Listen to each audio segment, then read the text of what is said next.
I suppose, normally speaking, this would be one of the busiest times of the year on the roads, but travel restrictions have put an end to that. However, journeys are important, even short ones. It struck me, as I thought about the Christmas story and beyond, how much travelling was involved and how each journey had its own agenda, its own special meaning to the people concerned. Let's begin with Joseph and Mary in Nazareth, called upon to undertake the journey all the way south to Bethlehem because the authorities demanded a census with everybody being in the right place. Joseph must have been annoyed at having to down tools and go to his family home far away. He must also have been terribly anxious, as Mary was due to have her baby at any time.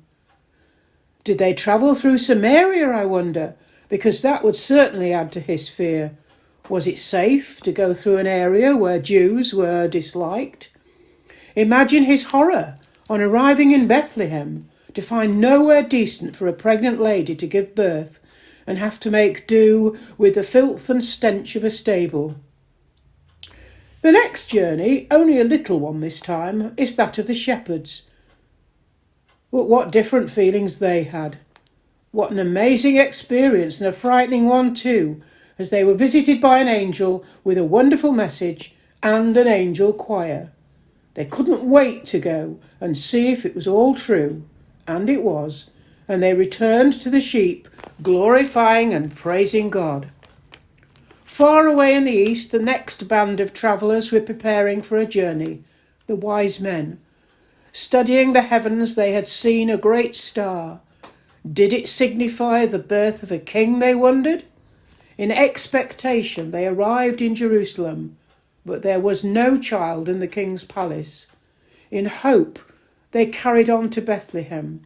Their star was still there, and they found to their great joy a child to whom they could offer their gifts.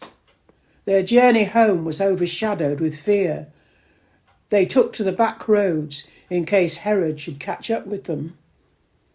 Poor Joseph and Mary, their next journey was another taken in fear, as we know Herod was intent on murder. They retraced their Israelite ancestors' steps and found themselves in Egypt, homeless refugees. Imagine their joy when they took their final journey home to Nazareth in safety. Looking back, we've seen how people experienced annoyance, anxiety and fear, as well as hope and joyous expectation. Some of the emotions we can share in on our pilgrim journey. Life, as was theirs, is a strange mixture. But surrounding all that we come across is the amazing love of God. He holds us close. Think of the footsteps story where the single footprints meant that he was carrying the person through the dark time he was experiencing. The angel in the gospel often says, "Do not be afraid." And Jesus himself says in John's gospel, "Take courage, I have overcome the world." So hold this in your hearts as we face the new year together.